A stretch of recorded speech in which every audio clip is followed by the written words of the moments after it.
الحمد لله رب العالمين والعاقبة للمتقين والحمد لله رب العالمين. أعوذ بالله من الشيطان الرجيم. بسم الله الرحمن الرحيم. قل هل يستوي الذين يعلمون والذين لا يعلمون. صدق الله العظيم.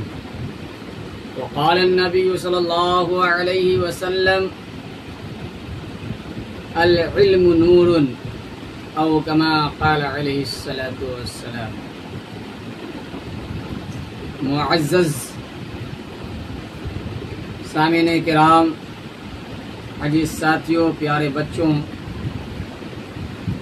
اللہ تبارک و تعالیٰ کا بے حد احسان و کرم ہے کہ اللہ تبارک و تعالیٰ نے اس روح زمین پہ کم و بیش 18,000 مخلوقات کو پیدا فرمایا، اور یہ 18,000 مخلوقات انسانوں کے فائدے کے لیے پیدا کیا گیا. رہی بات ان 18,000 مخلوقات میں سب سے افضل، سب سے اعلیٰ، سب سے بلند و بالا حضرت انسان ہی کو پیدا فرمایا، جبکہ اس سے پہلے اللہ تبارک و تعالی نے جناتوں کو پیدا کیا، اور ہم سب جانتے ہیں کہ جنات آگ سے پیدا کیا گیا ہے، اور باضابطہ وہ کہتا بھی ہے کہ آگ کی شعلے کی بلندی جو ہے وہ اوپر کو جاتی ہے، یعنی آگ کا جو شعلہ ہے وہ اوپر کو جاتی ہے. اسی طرح سے اللہ تبارک و تعالی نے فرشتوں کو بھی پیدا کیا، جبکہ فرشتے اللہ تبارک و تعالی کی اطاعت میں لگے ہوئے ہیں، فرما برداری میں لگے ہوئے ہیں، اللہ تعالی کے احکامات کو بجا لا رہے ہیں، ان کی نافرمانیاں نہیں کر رہے ہیں. ان تمام چیزوں کے بعد اللہ تبارک و تعالی یہ فضیلت کیوں ملی؟ جبکہ فرشتے گناہ سے کوسوں دور ہیں، تصور بھی نہیں کر سکتے ہیں. جن کو اللہ تبارک و تعالی نے حکم دیا ہے سجدے کا، وہ قیامت تک سجدے ہی میں رہیں گے، اور جن کو حکم دیا ہے رکوع میں رہنے کا، یا اسی طرح سے جن کاموں پر لگایا گیا ہے وہ قیامت تک اسی کاموں میں لگے رہیں گے، قیامت تک اسی کاموں میں لگے رہیں گے. لیکن اس کے باوجود اللہ تبارک و تعالی نے حضرت انسان کو اتنی مقام و مرتبہ سے کیوں نوازا ان 18,000 مخلوقات میں؟ تو اس کا جواب اللہ تبارک و تعالی نے قرآن کے اندر خود ہی فرمایا ہے، اور بالتفصیل فرمایا ہے. پہلے پارے کے اندر ہے، پہلے پاؤں میں، کہ جب اللہ تبارک و تعالی نے انسان کو پیدا کرنے کا ارادہ کیا تو فرشتوں سے کہا، اے فرشتے، میں اپنا نائب پیدا کرنے جا رہا ہوں، بنانے جا رہا ہوں، اپنا خلیفہ بنانے جا رہا ہوں، جو میری اطاعت کرے گا، میرے حکموں کے مطابق زندگی گزارے گا. فرشتوں نے کہا کہ اللہ، مجھ سے کون سی خطا ہو گئی ہے، کون سی غلطیاں ہو گئی ہے جو آپ مجھ سے ناراض ہوئے ہیں اور اپنا ایک نائب اور خلیفہ اس روئے زمین پر پیدا کرنے جا رہے ہیں، بنانے جا رہے ہیں.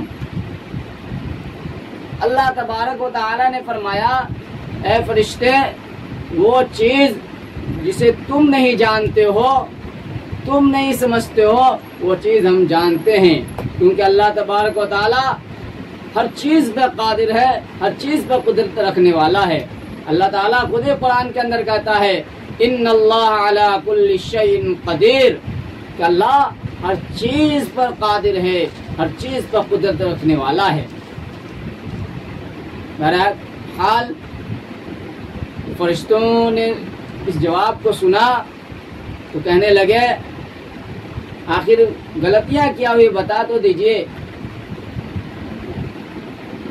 تو اللہ تبارک و تعالیٰ نے کہا جو چیز میں جانتا ہوں وہ تم نہیں جانتے.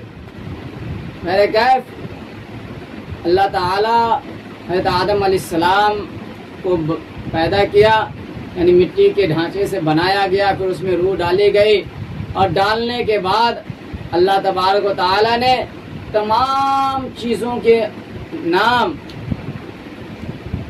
حضرت آدم علیہ السلام کو بتا دیا گیا، سکھا دیا گیا کہ یہ چیز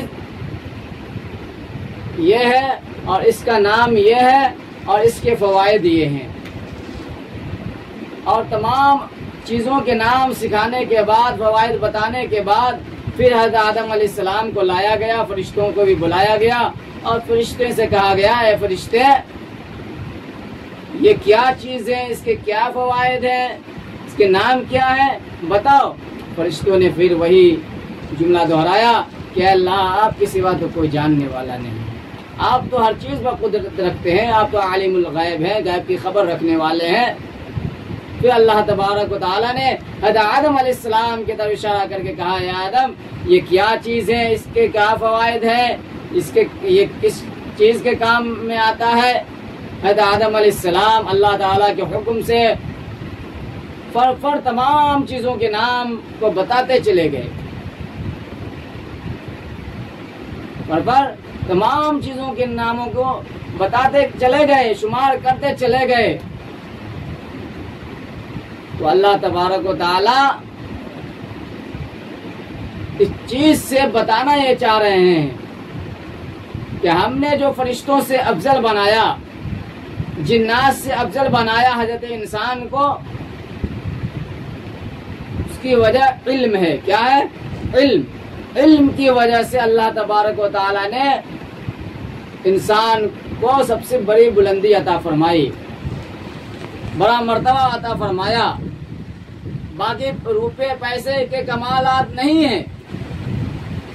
آپ نے دیکھا ہوگا کہ انسان کے پاس پیسے بھی ہیں، مال و دولت بھی ہے، لیکن علم نہیں ہے، اس کی اتنی عزت نہیں ہوتی، اس کی قدر نہیں ہوتی ہے. بھلے اپنے آپ کو شہنشاہ کہہ لے، لیکن جس کے پاس علم ہے، علم کی دولت ہے، پھر اس کے بعد پیسے بھی ہے، پھر اس کی شان ہی کچھ اور ہوتی ہے. تو کہنے کا مقصد یہ ہے کہ اللہ کے نبی جناب محمد رسول اللہ صلی اللہ علیہ وسلم جو دنیا کے اندر تشریف لائے تھے، ان کا بھی مقصد یہی تھا. مقصد کیا تھا؟ علم. اور یہی وجہ ہے کہ آپ کو جو غار حیرہ میں قرآن پاک کی پہلی آیت جو نازل ہوئی وہ اقرا کے ذریعے سے ہوئی. اس کے ذریعے سے، اقرا کے ذریعے سے پتہ یہ چلا کہ علم سے بڑھ کر کوئی چیز نہیں ہے، علم سے بڑھ کر کوئی چیز نہیں ہے. اس لیے چاہیے کہ ہم اپنے اولاد کو، اپنی نئی نسل کو علم سے آراستہ اور پیراستہ کریں. آپ تاریخ اٹھا کر دیکھ لیجئے، جس کہ آپ صلی اللہ علیہ وسلم دنیا کے اندر تشریف نہیں لائے تھے، اس وقت میں ملک عرب کا کیا حال تھا. برائیاں ہی برائیاں تھی، ایک دوسرے کے خون کے پیاسے تھے، قاتل تھے. لیکن جب اللہ کے رسول جناب محمد رسول اللہ صلی اللہ علیہ وسلم اللہ کے پیغام کو لوگوں میں پہنچایا علم کے ذریعے سے، اقرا کے ذریعے سے، تو لوگ گناہوں سے توبہ کر کر اور ایمان کے اندر داخل ہوتے چلے آئے. وہ صحابہ کرام جنہیں لوگ لعن طعن کرتے تھے، جب وہ ایمان کی دولت سے نوازے گئے تو اللہ تبارک و تعالی نے انہیں رضی اللہ عنہ کا خطاب عطا فرمایا، اولئک هم المفلحون کا خطاب فرمایا، اولئک هم الراشدون سے خطاب فرمایا. تو پتہ یہ چلا کہ ہم کسی بھی بلندی کو اگر پار کرنا چاہتے ہیں، منزل مقصود تک پہنچنا چاہتے ہیں، تو اپنی نئی نسل کو علم کی دولت سے نوازیں، اپنی نئی نسل کو علم کی دولت سے آراستہ کریں. دنیا کی کوئی مال و دولت نہ دیں، لیکن علم ضرور سکھائیں. اس لیے کہ علم کی روشنی میں وہ اپنی زندگی کو صحیح سالم گزار سکتا ہے۔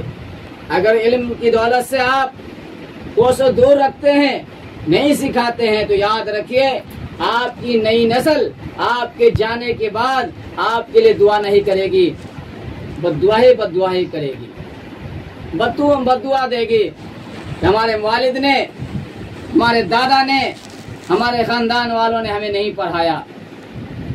اس لیے کہنے کا مقصد یہ ہے کہ ہم اپنی اولاد کو تعلیم سے ضرور آراستہ کریں، ضرور تعلیم دیں، ایک روٹی کم ہی کھائیں لیکن تعلیم سے دور نہ رکھیں۔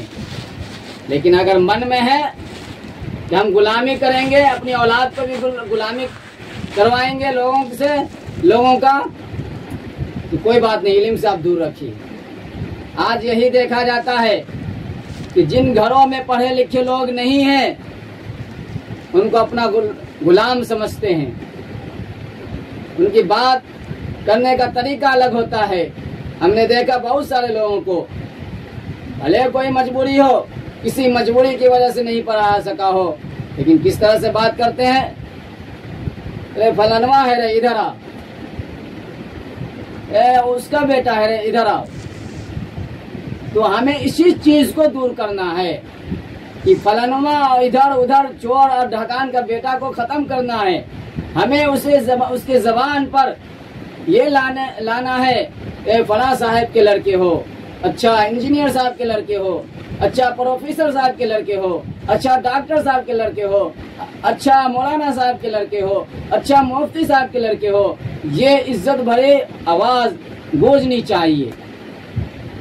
فلانا ٹھکانا غلامی کی زنجیر، ادھر آؤ میرے ہاتھ جھولا لو، ہاتھ سے سبزی لا دو، یہ غلامی ہوئی، آپ نے غلامی کر لیا ہے۔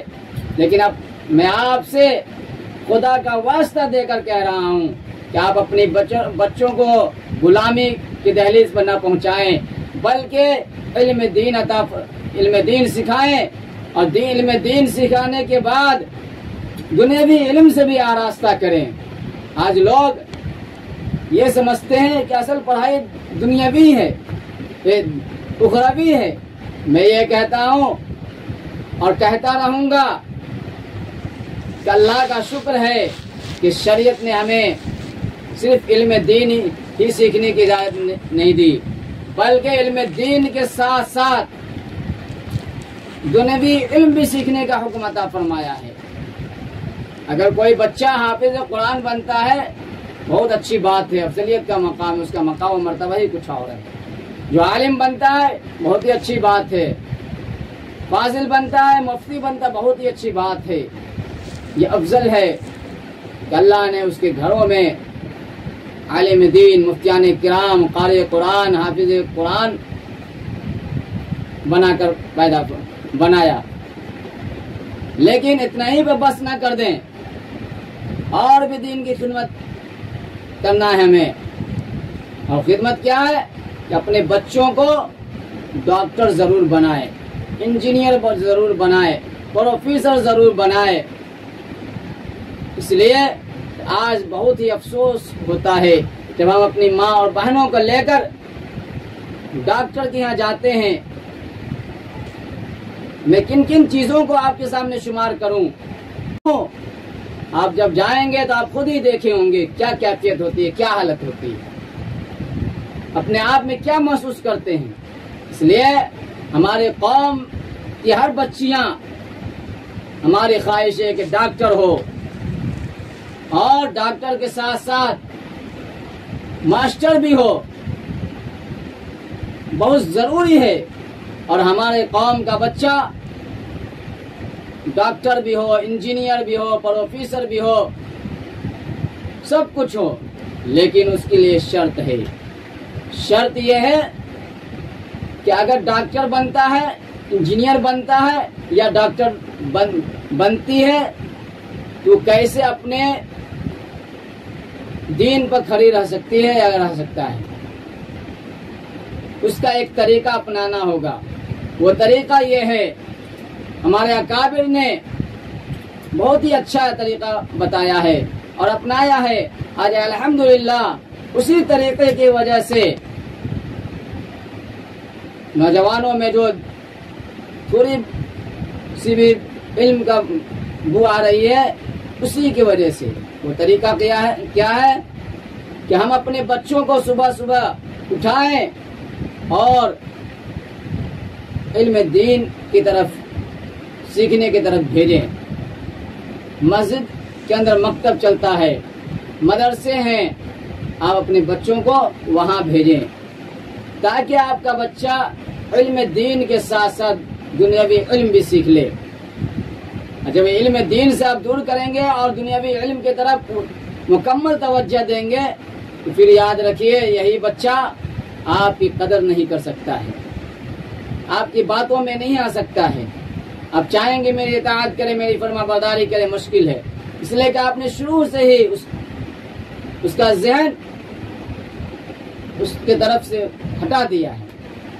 اس لیے میں کہنا چاہوں گا کہ 10 سال کا جو وقت ہوتا ہے، آپ 5 سال کا جب بچہ ہو، کوئی دلار نہیں، کوئی پیار نہیں، چند گھنٹوں کے لیے آپ کے علاقے میں مکتب چلتے ہیں، مساجد کے اندر مکتب چلتے ہیں، اسی طرح سے علاقے میں مدرسے ہیں، آپ وہاں چند گھنٹوں کے لیے اپنے بچوں کو بھیج دیں، کم سے کم قرآن پاک کی تعلیم تو حاصل کر لے بچہ آپ کا، قرآن پاک کو پڑھنے والا تو بن جائے۔ جو اللہ کے نبی جناب محمد رسول اللہ صلی اللہ علیہ وسلم کا جو فرمان ہے، طلب العلم فریضۃ علی کل مسلم، اس کا مصداق جو بن جائے، پھر اپنا جو پڑھائی ہے کرتا رہے گا۔ جو بھی شخص اس طرح سے کرتے ہیں کہ اپنے بچوں کو پہلے دینی تعلیم دیتے ہیں، پھر اس کے بعد دنیاوی تعلیم دیتے ہیں، تو ہمیں یقین ہے ان کا بچہ آگے چل کر اسی تھوڑے سے وقت میں جو بھی سیکھا ہوگا پوری زندگی اسی پر عمل کرے گا۔ اللہ تبارک و تعالیٰ سے دعا ہے کہ اللہ تبارک و تعالیٰ ہم سبوں کو کہنے سننے سے زیادہ مزید عمل کی توفیق عطا فرمائے۔ وآخر دعوانا الحمد للہ رب العالمین۔